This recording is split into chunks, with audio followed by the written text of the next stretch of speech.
Shalom teman-teman, selamat pagi. Mari kita awali ibadah kita pada pagi hari ini dengan pujikan satu-satunya yang kuandalkan.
Bersatu hati dalam doa. Haleluya Bapa, haleluya Yesus, haleluya Roh Kudus. Tuhan, terima kasih atas setiap kasih-Mu kepada kami Tuhan Yesus, hingga Engkau telah memberikan kesempatan kepada kami untuk kami dapat beribadah kepada-Mu Tuhan Yesus. Berkati ibadah kami dari awal pertengahan hingga akhirnya Tuhan. Ajari kami, fokuskan hati dan pikiran kami kepada-Mu Tuhan Yesus, sehingga Tuhan dengan segenap hati kami dapat memuji dan menyembah-Mu Tuhan. Kami serahkan doa kami dan ibadah kami dalam tangan-Mu yang penuh kuasa. Hanya di dalam nama Tuhan Yesus Kristus. Haleluya, amin. Mari kita melanjutkan ibadah kita dengan kita pujikan Hatiku Percaya.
Mari teman-teman kita sama-sama akan siapkan hati kita untuk mendengarkan firman Tuhan. Kiranya apa yang firman Tuhan kita sampaikan bisa menjadi rema dalam kehidupan kita ya. Mari kita angkat satu pujian, Betapa Aku Mencintai.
Bagai air mengalir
teman-teman. Kita mau memulai firman kita pada hari ini. Mari kita berdoa terlebih dahulu. Terima kasih ya Tuhan atas segala berkat yang Tuhan Yesus berikan kepada kami semua hingga saat ini ya Bapa. Kiranya Tuhan Kau berkati kami dari semua apa yang kami lakukan tadi, pelayanan kami semuanya ya Bapa. Kiranya berkatilah firman-Mu ya Tuhan, berkatilah hamba-Mu ini untuk menyampaikan firman-Mu ya Bapa. Kiranya apapun yang hamba ucapkan nanti berkenan untuk di hadapan-Mu ya Tuhan dan tersampaikan di hati setiap umat-Mu ini ya Bapa. Kiranya ampunilah hamba-Mu ini dan sekalian ya Bapa. Kiranya semua ini berkenan di hadapan-Mu. Hanya di dalam nama Tuhan Yesus kami hamba-Mu berdoa dan mengucap syukur. Haleluya. Amin. Sekali lagi shalom teman-teman. Bagaimana kabar kalian hari ini? Luar biasa ya pastinya, karena Tuhan Yesus telah memberkati kita hingga saat ini di tengah-tengah pandemi. Oke, saya akan sedikit membahas mengenai hal mengampuni. Saya mengambil dari kitab Matius pasal ke-6 ayat ke-12. Dan ampunilah kami akan kesalahan kami seperti kami mengampuni orang yang bersalah kepada kami. Saya ulangin, Matius 6 ayat ke-12. Dan ampunilah kami akan kesalahan kami seperti kami mengampuni kesalahan ya orang yang bersalah kepada kami. Jadi mengampuni bagi setiap orang itu bukanlah hal yang mudah, bukanlah hal yang gampang untuk dilakoni. Apalagi ketika kita disakiti, ketika kita dikhianati, dikecewain, ditinggal, dibenci, ditindas, dibohongi. Untuk memberikan kata maaf ke orang tersebut atau kita mengampuni orang tersebut itu bukanlah hal yang mudah pastinya. Namun bagi orang percaya, mengampuni, memaafkan itu adalah hal yang wajib untuk dilakukan. Karena Alkitab sendiri pun sudah menjelaskan bahwa mengampuni, mengasihi, memaafkan orang itu adalah hal yang wajib untuk kita lakukan. Ada anggapan juga yang memberikan kalau misalkan kita itu mengampuni, orang yang kita ampuni itu lebih enak, lebih untung. Padahal kan belum tentu anggapan itu sepenuhnya benar. Kalau misalkan kita mengampuni orang yang kita ampuni itu lebih banyak untungnya. Kayak seperti kita itu memberikan hadiah kepada orang yang kita gak suka sama sekali. Ya seperti itu.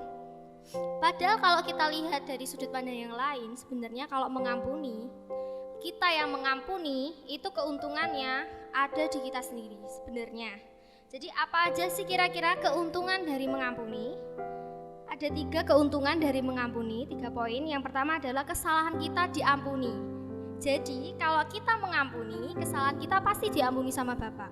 Di Matius 6 ayat ke-14 di sini bilang, karena jikalau kamu mengampuni kesalahan orang, Bapamu yang di sorga akan mengampuni kamu juga.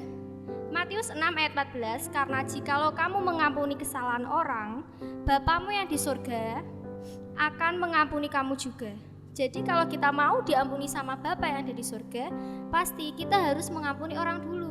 Bagaimana mau Bapa yang di surga mengampuni kesalahan kita kalau kita gak mengampuni kesalahan orang? Syarat utama kesalahan kita diampuni itu tadi ya, kita harus mengampuni orang dulu.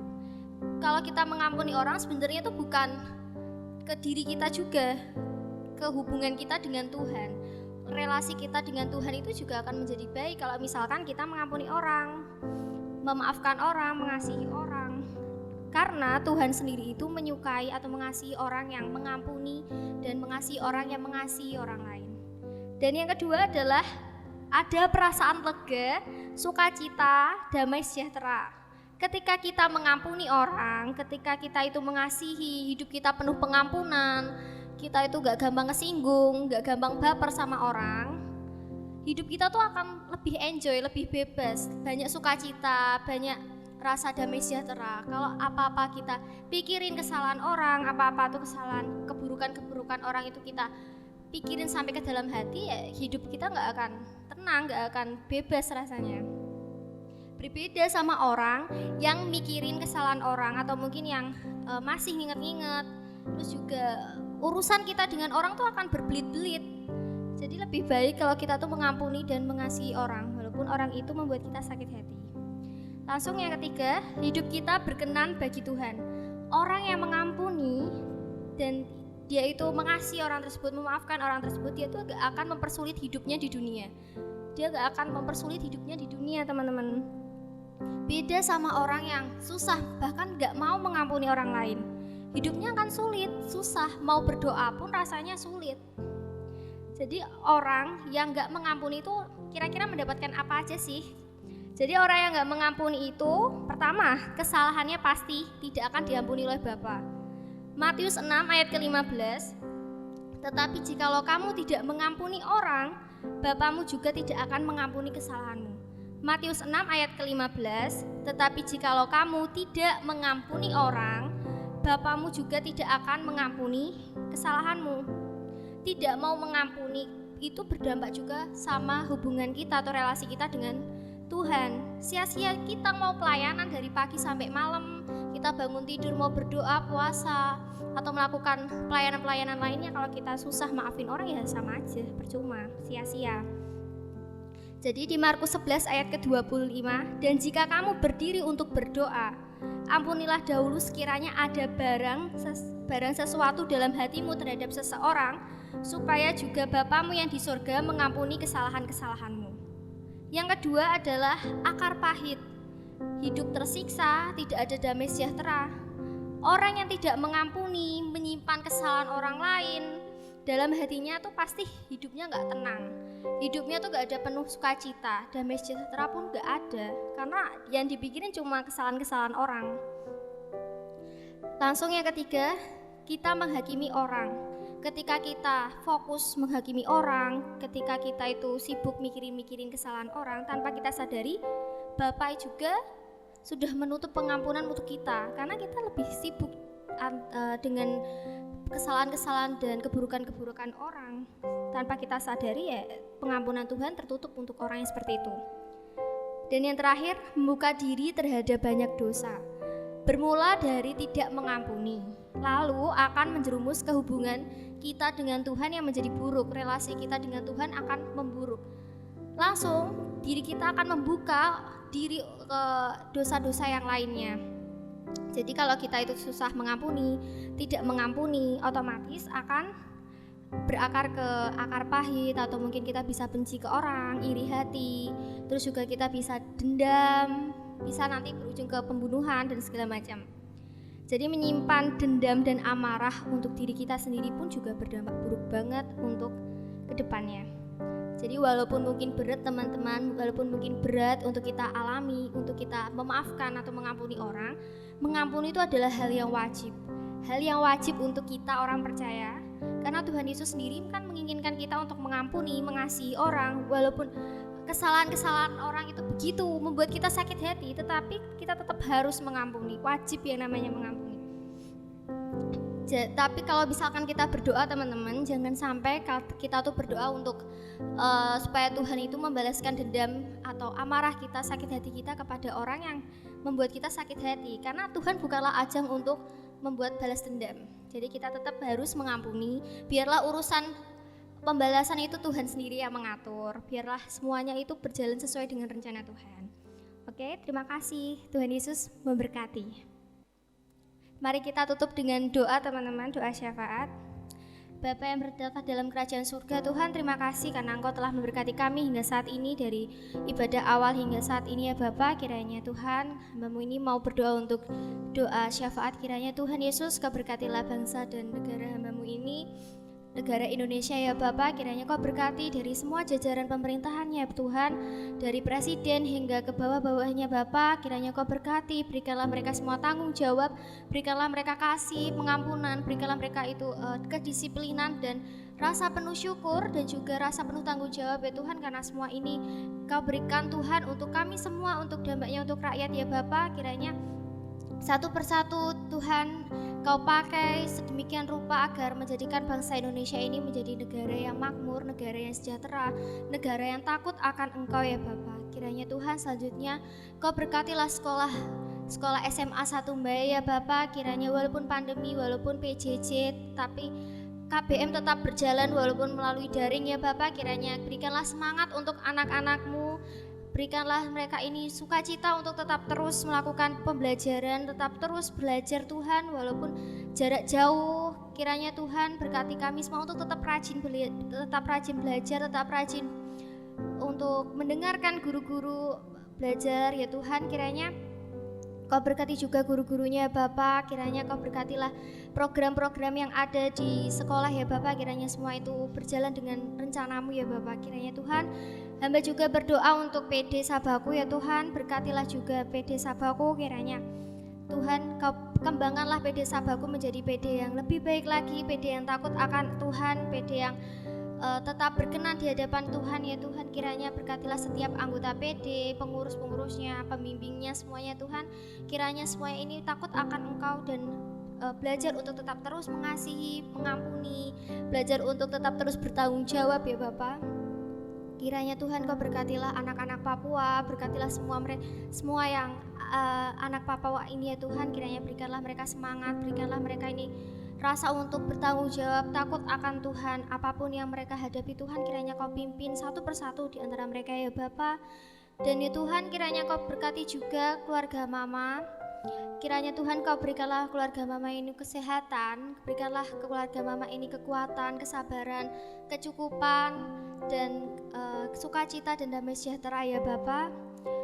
Agar mereka tetap terus takut akan Tuhan, tetap terus ingat tentang Tuhan ya Bapak. Kiranya Tuhan Kau berkati juga keluarga setiap anak-anak PD, keluarga setiap siswa ya Tuhan. Kiranya Kau berkati orang tuanya, berkatilah juga pekerjaan-pekerjaan orang tuanya ya Bapak, agar semua ini berkenan di hadapan-Mu ya Tuhan, melalui keuangannya, ekonominya, kesehatannya, semuanya Kau berkati ya Bapak.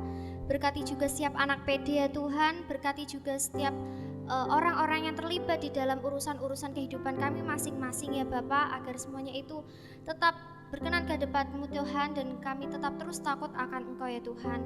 Ampunilah segala dosa kami ya Bapak, kami serahkan doa ini ke dalam tangan kuasa-Mu ya Bapak. Hanya di dalam nama Tuhan Yesus kami berdoa dan mengucap syukur, haleluya, amin. Sebelum kita mengakhiri ibadah kita pada kali ini, mari kita angkat satu pujian lagi, mengampuni.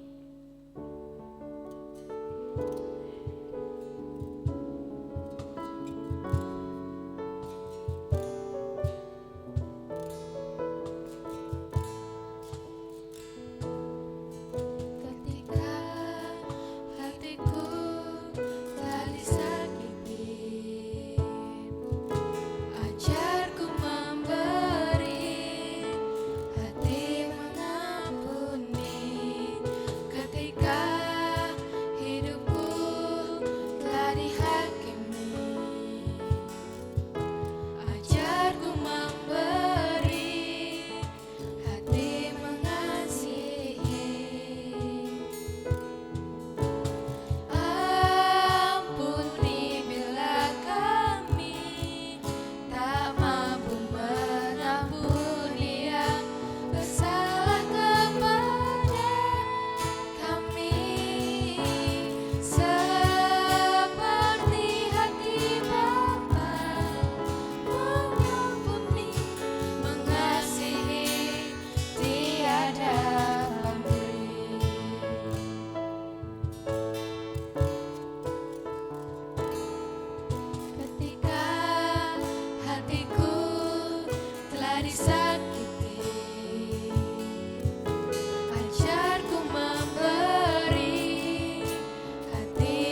Shalom teman-teman, ada pengumuman untuk record tanggal 5 September tahun 2020 di rumahnya Kevin, WL-nya Ella, singernya Rahel Golda dan Nanda, doa syafaat Yosua, firmannya Yonatan, gitar Kevin, kajonnya Anan, keyboardnya Daniel, kameramen Kenzi dan Mas Miki, jam 8 WIB. Terima kasih.